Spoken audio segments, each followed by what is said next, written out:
Hi, it's Mark Serwotka, the General Secretary of PCS. This is our latest message to our members about our pay campaign in 2018. As you know, we've submitted a 5% pay claim to the government on your behalf. That's because you deserve it. Because wherever you work, you do vital jobs for the people of this country that people rely on every single day. And yet for the last 10 years, you'll have had cuts in your living standards. We have decided that has to be challenged. So we put a pay claim on your behalf to the government. After many weeks of delays, we finally got the government to meet with us to discuss that pay claim. And we told the Minister why you deserved a pay rise of 5%. He then authorised his officials to meet with us, and we had that meeting just before Easter. So far, so good. Unfortunately, I now have to report to you that at that meeting, we saw a monumental betrayal by the Cabinet Office of the people that they employ. Hard-working PCS members told that yet again, despite claiming to have lifted the pay cap last year, we saw that that was only in spirit and name only, because they haven't lifted the pay cap. They have told us that this year they've only budgeted for a 1% pay rise.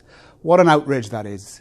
You know how hard it is to make ends meet. You had been told to expect this year that maybe you could get a higher pay rise. Now they're telling you it's 1%. Now contrast that to how other people are being treated in 2018. At long last, we've seen in the health service, workers being offered 6.5% over the next 3 years. In local government, your colleagues are getting pay offers of a minimum of 2%. And in Scotland, I'm pleased to tell you that we have negotiated for civil servants employed by the Scottish Government pay rises that are funded and above the rate of inflation. How can it be right that other people are finally doing better on pay, but the government's own UK staff are treated in such a disgraceful way? So we need to do something about it. And in the next 2 weeks, the length and breadth of the country, every PCS branch is going to be asked to talk to you, ask you to come to meetings, to ask for your views on our pay campaign and whether or not you now agree we should move to an industrial action ballot. An industrial action ballot that is designed to tell the government that they must treat us fairly or we're prepared to take industrial action. So my message to you really is now quite simple.